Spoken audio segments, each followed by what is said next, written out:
sinigang, tuyot na tuyot at nagkakabitak-bitak na ang mga sakahan sa iba't ibang lugar sa bansa dahil sa epekto ng El Nino. Makikita rin po dito sa aking likuran sa isang sakahan dito sa Lambunaw, Iloilo. Ayon pa sa DOST Pag-asa, may naitalang 37 probinsya ang apektado ng tagtuyot sa gitna ng El Nino sa loob lamang ng buwan ng Marso. Naitala na napinsala na ang halos 30,000 ektarya ng lupang sakahan at inaasahang makaaapekto sa halos lahat ng mga lalawigan sa Abril at Mayo na siyang pinakamainit na buwan sa bansa.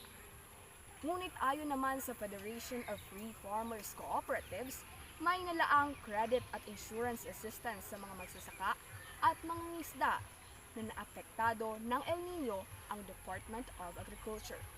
Ako po si Nia Allen Rose Amase na nag-uulat ng makatotohanan, mapagkakatiwalaan at napapanahon lamang numero 1 sa balitang agrikultura.